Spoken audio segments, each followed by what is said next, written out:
여호와로 인하여 기뻐하는 것이 여러분의 힘됨을 믿고 주님 안에서 힘 있는 자로 살아갈 수 있기를 축복합니다. 이어서 되어지는 말씀은 그 이튿날이라는 거죠. 여호와의 성일이라고 불려졌던 날 다음 날, 지금 그냥 우리의 개념으로 표현해 드릴게요. 그러면 월요일쯤에 해당이 되는 겁니다. 그리고 마지막 절에 나와 있는 여덟째 날의 규례를 따라 성회를 열었다라고 하는 것은 이제 다음 주일이 되겠죠. 그래서 월요일부터 토요일까지 한 주간의 삶에 관련한 부분이 오늘 본문 말씀에 기록이 되어 있습니다. 그 이튿날 백성들의 족장들과 제사장들과 레위 사람들이 율법의 말씀을 밝히 알고자 하여 학사 에스라에게 모였다라고 말씀하죠. 그러니까 하나님의 율법의 말씀을 밝히 알고자, 이미 여러 부분에서 말씀을 드렸습니다만 말씀에 대한 사모함, 그래서 수문학 광장에 모여든 백성들이 에스라에게 모세에게 명한 율법의 말씀을 우리에게 읽어달라고 요청했던 것은 백성들이었습니다. 그리고 이제 그렇게 하나님의 말씀이 선포되어졌을 때, 읽어졌고 그리고 백성들이 깨닫게 되었을 때 백성들 안에는 분명한 변화가 시작이 됐던 겁니다. 그러니까 이제 정말 말씀으로 살아가야 될 지도자들이 에스라에게 그 율법의 말씀이 정말 어떠한지를 더 밝히 알고자 애쓰고 있다는 것을 볼 수 있어요. 그럼 이것을 좀 국한시켜 보면 어디까지일까요? 아마도 목회자 정도에 해당된다고 보아도 되겠고, 아니면 교회에 그래도 중추적인 역할을 감당한다고 하는 중직이라고 표현되어지는 장로나 권사, 여기까지를 한번 포함해 보도록 하고요. 그렇다고 해서 나머지 성도들은 전혀 상관없다라고 볼 이유가 없는 것이, 하나님의 말씀은 우리 각자의 인생에 들려지는 것이고 우리 각자의 인생의 변화와 그리고 하나님의 백성으로서 어떻게 살아갈지를 분명하게 말씀해 주기 때문에 오늘 이 자리에 함께한 여러분 모두가 다 율법의 말씀을 밝히 알고자, 다른 말로 말하면 성경 하나님의 말씀을 밝히 알고자 힘쓰는 삶을 살아갈 수 있게 되기를 축복합니다. 여러분들이 아시는 말씀 가운데 하나, 어떤 말씀이 있습니까? 어떤 사람들, 하나님의 말씀에 대한 더 사모함이 있는 사람들, 어떤 사람들입니까? 여러분이 아는 베레아 사람들은 더 신사적이어서 데살로니가의 사람들보다, 데살로니가 교회 사람들보다 더 신사적이어서, 그래서 어찌했다는 거예요? 말씀에 대한 사모함, 그래서 말씀을 상고하기를 힘썼던 모습들이 성경에 기록이 되기도 합니다.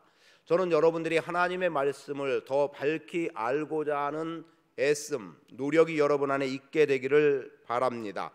그래서 말씀에 대한 사모함과 말씀을 더 알려고 하는 열정이 우리 안에 있게 된다면 그 말씀이 오늘 우리 안에서 살아 움직일 거예요. 그리고 여러분의 심령을 다스려 주실 것이고, 여러분으로 하여금 하나님의 백성으로서의 삶이 어떻게 살아가야 될지를 분명하게 말씀으로 교훈해 줄 수 있음을 믿습니다. 제가 말씀을 전하는 자의 입장에서 그런 생각을 했어요. 이것이 내 생각으로 전하는 말이냐, 성령께서 말씀하게 하시는 바에 따라서 말하고 있느냐라는 거예요. 제가 제 머리를 기대하고 제 머리에서 나오는 것을 여러분에게 전하려고 한다고 하면 아마 지금보다 훨씬 덜한, 즉 미치지 못하는, 물론 지금도 제가 말씀을 잘 전한다 어쩌다 이런 말씀 드릴 만큼의 위치나 또 그런 정도 아닌 것 분명합니다. 그런데 그 짧은 지식을 가지고, 그래서 지식만으로 여러분들에게 말씀을 전한다고 하면 아마도 저는 밑바닥 정도에서 여전히 움직일 것 같아요. 물론 여러 가지 책들을 보고 나름대로 연구하고 노력을 하지만 저는 설교할 때 언젠가 표현했던 것처럼 1부, 2부 예배를 다 참여했던 한 분이 저에게 1부와 2부 때 말씀이 좀 다릅니다 라고 하는 말씀을 해줬을 때, 제가 원고를 가지고 있지만 한 80% 정도는 원고에 매이고 그리고 한 20% 정도는 그 현장에서 하나님이 무엇을 말씀하시려는가를 물으면서 설교를 한다라는 말씀을 드렸던 적이 있습니다. 지금도 마찬가지예요. 하나님께서 지금 우리 가운데 무엇을 말씀하시려고 하는지에 대해서 우리는 분명히 규정해야 되는 바 하나는, 저는 저의 머리나 저의 어떤 지식, 어떤 습관으로 여러분에게 말씀을 드리려는 것이 아니라 하나님께서 성령의 조명하심으로 즉 말씀을 읽고 묵상하고 오늘 무엇을 선포할지를 묻고 나갈 때 하나님께서 생각나게 하시는 것들을 가지고 말씀을 준비하고 전합니다. 그래서 언젠가도 표현했습니다. 성경을 펴고 읽어 나가다가 거기에서 마음에 와닿는 어떤 내용들, 오늘도 그래요. 율법의 말씀을 밝히 알고자, 또 일곱째 달 절기 동안 초막에서 살라, 그리하여 백성들은 감출 수 없는 기쁨, 이렇게 제가 구분해서 나눠놓고 거기에다가 적합하게 하나님이 뭘 말씀하실까, 그리고 이와 유사한 상황의 배경들은 또 어디에 있을까, 또 성경은 어떻게 말할까, 사실은 성경이 성경을 해석하는데 유익한 도움을 주는 내용들이 기록이 되어 있습니다. 예를 들면 오늘 말씀 속에서도 이런 말씀이 나오죠. 눈의 아들 여호수아 때로부터 그날까지 이스라엘 자손이 이같이 행한 일이 없었으므로. 그러면 뭡니까? 지금 여호수아 시대를 돌아가 볼 수 있어야 되는 거예요. 그럼 여호수아 시대는 어땠는가? 이것은 잠시 있다가 말씀을 드리겠습니다만 이렇게 말씀에서 말씀으로 찾아가는 것 중요하다고 저는 믿습니다. 그래서 여러분들이 또 말씀을 읽고 묵상하면서 어떤 말씀을 읽다가 마음에 와닿으면 이 말씀과 유사한 것이 어디에 있는가를 생각해 보는 것 중요합니다. 예를 들면 지금 어떤 설교학을 공부하는 시간은 아니지만 참고하라는 거예요. 예를 들면 요셉이 감옥에 갇혔다, 아니면 다니엘이 사자굴에 갇혔다, 떨어졌다, 이런 것들을 그것을 하나의 그 떨어짐 혹은 웅덩이 혹은 감옥 같은 맥락으로 본다면 다니엘이 사자굴에 던져진 거나 요셉이 감옥에 갇혀 있는 거나 아니면은 또 누굽니까? 요셉도 구덩이에 던져졌던 게 있었지요. 그리고 또 누가 있습니까? 예레미야가 또 역시 마찬가지로 구덩이에 던져지는 이런 상황들을 보면 이 위험하고 위급한 상황들, 아니면 도무지 살 길이 없다고 여겨지는 그 환경들이 여러 곳곳에서 성경은 말하고 있습니다. 그런 것들을 연결해 보면 내가 단편적으로 알고 있는 어떤 지식보다 훨씬 풍성한 결실들을 맺어나갈 수 있다는 거지요. 그것 때문에라도 율법의 말씀을 밝히 알고자라고 하는 것은 오늘 우리 안에 중요한 부분입니다. 그리고 제가 언젠가 또 말씀드렸던 요한계시록 3장 8절의 열린문, 그 열린문을 쭉 찾아서 문이라고 하는 것들을 찾아보니까 기본적으로 문에 대한 생각은 요한복음 10장의 말씀에서 내가 양의 문이라고 예수님이 말씀하셨던 내용이 기본적으로 떠오르지만, 그러나 열린문이라고 두었던 그 말씀을 추적해 나가니까 복음의 문, 이방에 전도할 문, 그죠? 이방에 복음 전할 문, 전도할 문, 능력의 문, 이런 문들이 다양하게 기록이 돼 있어요. 그런 이런 하나하나를 보면 하나님이 우리 안에 복음의 문을 열어주시는구나, 구원의 문을 열어주시는구나, 능력의 문을 열어주시는구나 라고 하는 것들을 인식할 수 있다는 거죠. 그럴 때 말씀은 오늘 우리 안에 더 풍성하게 경험되어지는 겁니다. 그래서 오늘 말씀 속에서 여러분에게 먼저 드리기 원하는 것은 하나님의 말씀을 밝히 알고자 애쓰는 삶, 애쓰는 사람이 되시기를 축복합니다. 이런 가운데 그들에게 말씀이 밝히 알아지다 보니까 어떤 일이 일어났습니까? 율법에 기록된 바를 본즉 여호와께서 모세에게 명령한 게 있었어요. 그게 뭐냐면 이스라엘 자손은 일곱째 달 절기에 초막에서 거할지니라 라고 하는 말씀이 기록된 것을 그들이 보게 된 겁니다. 그런데 이들은 지금까지 그걸 모르고 있었습니다. 말씀이 사장돼 있었기 때문이죠. 특히 바벨론의 포로로 잡혀갈 때 성전이 무너짐으로 인해서 더더욱 이들 안에는 말씀이라고 여길 만한 것이 없었습니다. 그러다 보니까 절기라고 하는 개념은 전혀 없었던 그들에게 율법의 말씀을 보다 보니까 절기를 지키라고 했네. 그런데 지금이 그때였던 거죠. 우리가 수문학 광장에 모였을 때를 뭐라고 말합니까? 일곱째 달. 근데 성경에 보니까 일곱째 달 첫날부터라는 거예요. 그러다 보니까 그게 이들이 모여진 시점하고 동일하게 맞아떨어지니까 어떻게 돼요? 지금이구나, 지금이 하나님의 명령대로 행하는 날이구나라는 것을 그들이 알았던 거죠. 밝히 깨달아 알았던 거예요. 그래서 기록한 바를 따라 초막절을 지키라고 하는 그 말씀 때문에 그들이 어떻게 하고 있어요? 그대로 행하고 있다는 거죠. 그래서 모든 성읍과 예루살렘에 공포합니다. 너희는 산에 가서 각양의 나무들을 가져다가 잘라다가 초막을 다 지으라는 거예요. 그래서 자기 집에 거하던 사람들은 아마도 자기 집 앞에다 했을 거고요. 그리고 성전에도 있는 것들을, 성전에도 지은 것들을 보게 되죠. 그러면은 성전에서, 성막에서 일하는 사람들은 또 거기에다가 집을 짓기도 했고요. 그래서 초막을 짓고, 그래서 하나님의 전뜰이라고도 나오잖아요. 그리고 멀리서 온 사람들은 어디에 지었겠어요? 지금 수문학 광장에 모였으니까 수문학 광장에 지었던 거지요. 그렇게 함으로 인해서 그들 모두가 다 초막절을 지키게 됐다는 겁니다. 발견된 말씀에 순종한 거죠. 그리고 말씀대로 사는 거죠. 그리고 어쩌면 그래, 한번 우리가 이렇게 하나님의 율법에 명령했으니까 이렇게 살아보자라고 하는 시험적으로라도 살아볼 만한 마음을 그들이 가지고 있었다는 겁니다. 그래서 이들은 일곱째 달 절기 동안 초막에서 살라고 하는 이 말씀대로, 그래서 성경은 16절에 이렇게 기록합니다. 백성이 이에 나가서, 그래서 백성들은 나간 거예요. 그리하여 백성들은 어떻게 한 겁니까? 초막을 지었습니다. 그런데 말씀에 뭐라고 그래요? 초막절 절기에 대해서 말씀되어지는 것 가운데 하나는 지금 여호수아 때로부터 그날까지 이스라엘 자손이 이같이 행한 일이 없었다라고 말합니다.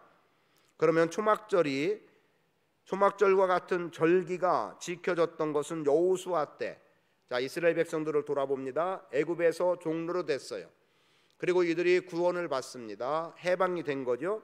홍해를 건너서 가나안 땅으로 들어왔어요. 근데 이 가나안 땅으로 들어오기 전에 광야의 여정에 있을 때, 이 광야의 여정에서 율법의 말씀을 받았기 때문에 광야에서는 율법의 말씀이 지켜졌어요.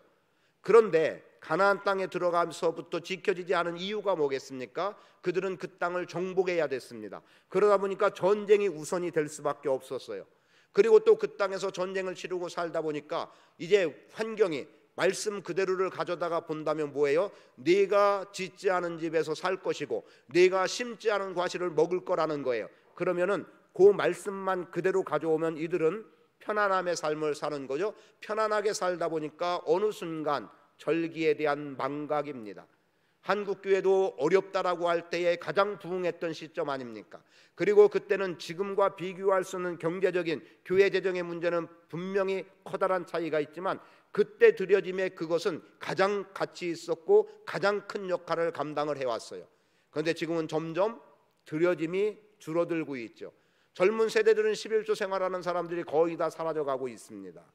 그래서 어떤 교회들은 회원 자격을 주일 성수, 10의 1조, 새벽기도 여기까지로 규정하는 그런 걸 정해놓고, 그래서 11조 하는 사람들이 교회에서 문제를 일으키겠냐, 그래서 11조까지를 포함하고 또 새벽기도까지 나오는 사람들이 그렇게 하겠냐, 이래서 규약을 그렇게 만드는 교회가 있기도 하고요. 자, 여러분, 오늘 우리도 어떤 직분을 주려고 할 때 기본적으로 갖는 게 뭡니까? 주일 성수와 11조는 기본으로 정해두고 있어요. 근데 앞으로는 이게 거의 불가능해질 것 같다는 생각이 들어가죠. 그러면 이제 앞으로 직분자를 세울 때 이제 11조의 문제는 사실상 거의 기준에서 벗어날 수밖에 없지 않을까라고 하는 그런 생각까지도 저에게는 들어가고 있어요. 자, 그러면 그리하여 백성들은 초막절을 지었는데, 자, 전쟁 때문에라도 절기를 못 지켰고, 여기 초막절이라고 말하지만 여러 가지 절기들이 있어요. 그리고 또 안전한 삶을 살다 보니까 절기에 대한 망각이 있었을 것 같아요. 그런데 그런 그들과 관련한 부분에서 여호수아 때라고 하니까 여호수아 때 어디로 가면 되느냐? 가장 쉽게 발견하는 데가 여호수아 5장입니다. 여호수아 5장에 가보면 이들이 가나안 땅에 들어가서 되어지는 사건 하나가 길갈이라는 데서 일어납니다. 길갈, 무슨 뜻이죠? 수치가 굴려졌다는 거예요. 수치가 우리에게서 벗어졌다, 떠나갔다는 겁니다. 지금까지 애굽에서 당해온 모든 여정들의 수치입니다. 그런데 이제 가나안 땅을 정복에 들어가면 여기 이 시점에 수치는 다 사라진 거예요. 과거의 부끄러움은 사라진 거예요. 과거에 예수 믿기 전에 죄의 문제는 다 사라진 거예요. 그때 불신자의 진노의 자녀, 불순종의 자녀로 살았던 과거의 행적은 다 굴려내 버리는 겁니다. 그러면 완전히 새 사람이 됐다는 거죠. 그 속에서 되어진 세 가지의 사건, 그 중에 하나를 길갈에서 행한 게 뭐냐면 할례의 문제였습니다. 이들이 광야 여정을 오다 보니까 할례를 행할 수가 없었습니다. 왜요? 계속해서 걷고 움직여야 되는데 어떻게 할례가 가능하겠습니까? 그러니까 할례를 명했음에도 불구하고 할례를 행하지 못했다는 것 하나. 그리고 두 번째로 나오는 얘기가 만나가 그쳤다라고 말씀되고 있어요. 그리고 그 다음에 되어지는 얘기가 뭐냐? 유월절을 이들이 지키게 됩니다. 절기를 지킨 거예요. 유월절은 뭡니까? 출애굽을 기념하여 하는 절기예요. 매년 하라고 하는데도 불구하고 이들은 광야 여정에서 오다 보니까 못했어요. 그리고 소위 정착이라고 하는 첫걸음이 내디뎌진 그 시점에 이들은 유월절의 절기를 지켰던 겁니다. 그런데 그 이후로 유월절 절기도 잘 지켜지지 않았던 거지요. 그리고 지금 수장절이라고 하는 초막절이라고 하는 이 내용은 비로소 여기서 지켜지고 있다라고 하는 것을 느헤미야는 말씀하고 있는 겁니다. 그래서 할례와 만나 그침과 유월절 절기의 지킴이라고 하는 중요한 것이 여호수아 5장에 기록이 돼 있는 거예요. 그럼 오늘 우리 어떻게 해야 될까요? 하나님의 말씀대로 살아갈 수 있어야 하는데 지금까지 우리가 행하지 못한 일이 있다고 하면 지금부터라도 우리는 다시 행할 수 있어야 돼요. 조금 전에 찬양 부흥을 무엇로 바꿨습니까? 회복으로 바꿔서 우리가 찬양했습니다. 맞습니다. 우리는 회복을 해야 돼요. 회복이 우선입니다. 회복이 되면 부흥은 자연히 따라오게 돼 있습니다. 잠깐 다시 한번 출애굽 여정 속의 광야를 돌아보겠습니다. 광야 뭡니까? 광야는 하나님을 만나는 곳이라고 보통 말하는 속에서 하나님이 경험되는 곳, 하나님의 말씀이 선포되는 곳, 하나님의 구원이 있는 곳, 그리고 만나와 메추라기를 공급해 주셨던 일상의 삶 속에 매일의 삶에 하나님께서 먹고 마심의 문제를 해결해 주셨던 곳, 그리고 거기에는 분명히 하나님의 말씀이 있었고 하나님의 인도하심이 있었고 거기서도 여전히 전쟁은 승리할 수 있었던 우리 사람들에게 필요한 모든 것과 사람들에게 생겨질 수 있는 모든 문제들은 다 하나님께서 해결해 주셨던 그곳이 사실상 광야였습니다. 그렇기 때문에 오늘 우리의 삶에 기록한 바를 따라 초막절을 지키라는 이 말씀 앞에 그리하여 백성들은 초막을 지었다라고 하는 이 말씀 앞에 여러분들이 순종함으로 나가는 은혜가 있기를 축복합니다. 그리고 그랬더니 어떤 결과가 나타났습니까? 17절 사로잡혔다가 돌아온 회중이 다 초막을 짓고 그 안에서 거하니. 사실 편하겠습니까? 내 집이 편한 거지요. 내 집이 편하지 초막이 편하겠느냐는 거예요. 그런데 마지막 부분에 이같이 이스라엘 자손이 이같이 행한 일이 없었다고 말하고 있는데 이에 뭐라고 기록하죠? 시작. 크게 기뻐하며. 이에 크게 기뻐하며. 감출 수 없는 기쁨이 그들 안에 있었습니다. 아니 초막에 거하는데 감출 수 없는 기쁨이라뇨. 텐트 치고 사는데 감출 수 없는 기쁨이라뇨. 침낭 하나 뒤집어 쓰고 잠자고 있는데 감출 수 없는 기쁨이라뇨. 물론 요즘은 그런 즐기는 사람들이 있기도 하고 사실은 없어서 그렇게 사는 게 아니라 즐기는 삶 때문에 살기 때문에 그건 그들의 나름의 만족이지만 정말 힘들고 어려운 상황이기 때문에 초막에서 잠을 자야 됐던 광야 시절을 돌아본다면 우리 안에 더 이상 이런 일은 없어야 되겠다고 할 정도가 돼야죠.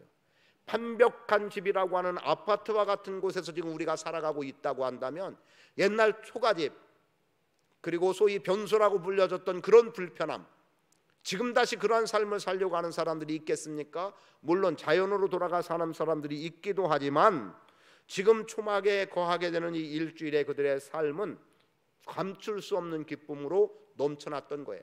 그럼 왜 그들 안에 감출 수 없는 기쁨이었겠습니까? 초막에 거하고 있음에도 불구하고 기뻤던 이유가 뭐겠습니까? 먼저는 저는 이렇게 말씀드리고 싶어요. 그들은 순종의 기쁨이 무엇인지를 알았다는 거죠. 그리고 구원의 기쁨을 안 거예요. 그리고 하나님께서 우리 안에 어떻게 은혜를 베풀어 주셨구나. 우리 조상들은 이 초막에서 이렇게 어렵게 살았는데 오늘 우리는 우리의 안전한 거처에서 안전한 집에서 살고 있는 지금의 상황을 보니 하나님의 은혜가 이러했구나. 그리고 그 초막은 언제였습니까? 바벨론의 포로 생활이 그들에게는 초막이었지요. 그리고 이제 고국 땅으로 돌아와서 내 집을 짓고 성읍 안에서 살아갈 수 있음, 이보다 더 안전함이 없다는 것을 그들은 발견하고 깨달은 거죠. 그러니까 바벨론의 포로 생활보다 지금의 삶이 얼마나 커다란 기쁨과 감격인지를 그들은 여실히 드러냈던 거예요. 그래서 그들 안에 이에 크게 기뻐하며라는 거예요. 아니 어쩌면 지금 초막에서 어려움 당하고 불편을 겪으니까 하나님의 은혜가 이거였구나. 지금 나는 하나님의 은혜 속에 살아가고 있구나. 하나님의 은혜를 망각했을 때 나는 초막 같은 삶이었는데 하나님의 은혜 속에 있으니 나는 아파트에 사는 것 같은 삶이구나 라는 것을 그들은 깨달아 알았던 겁니다. 잃은 기쁨 되찾은 거죠. 회복은 말씀에 있습니다. 회복은 말씀의 순종함에 있습니다. 회복은 말씀대로 살아감에 있습니다. 저는 여러분들이 말씀대로 살아가는, 그래서 오늘 말씀은 초막절을 지키라는 것 때문에 초막절을 말씀에 대한 순종으로 보고 여러분에게 이렇게 말씀드리는 거예요. 그리고 마지막 절에 보세요. 뭐라고 기록합니까? 에스라는 첫날부터 끝날까지 날마다 하나님의 율법책을 낭독하고 무리가 이랫동안 절기를 지키고 여덟째 날에 규례를 따라 성회를 열었느니라. 첫째 날에 성회가 있었습니다. 그리고 여덟째 날에 성회가 있었습니다. 그래서 앞에서 말씀드릴 때 주일에서 주일까지라고 하는 8일간의 기간 동안에 절기는 풍성하게 지켜졌던 거죠. 그리고 마지막 8일째 되는 날 이 성회로 모인 것, 한 주간의 절기의 삶 전부가 모아져서 오늘을 이루는 겁니다. 그래서 주일 예배는 사실상 여러분의 한 주간의 삶이 집약돼서 드려지는 의식인 거예요. 그래서 주일 예배가 그렇게 중요하게 여겨지는 겁니다. 한 주간 내가 어떻게 살았음이 주일 예배를 통해서 고스란히 드러나는 거예요. 그럼 오늘 우리 안에 회복이, 잃은 기쁨이 다시 주어지기를 축복합니다. 여호와의 성일이니 여호와로 인하여 기뻐하는 날, 우리는 이미 이것을 12절의 말씀에서 보았습니다. 이제 다시 한번 말씀드리는 바는 여러분의 삶에 하나님이 여러분과 함께 하심으로 주어지는 은혜의 풍성함을 누리며 살아갈 수 있게 되기를 축복합니다. 오늘 새벽의 말씀에 보니까 열매로 안다는 거였어요. 그럼 여러분 안에 넘치는 기쁨, 여러분 안에 삶의 변화, 이것이 열매로 드러나서 여러분이 하나님의 백성, 주님의 제자임이, 주님의 몸된 교회임이 분명하게 세상에 드러나는 복 있는 인생으로 서시기를 축복합니다. 아버지 하나님 고맙습니다.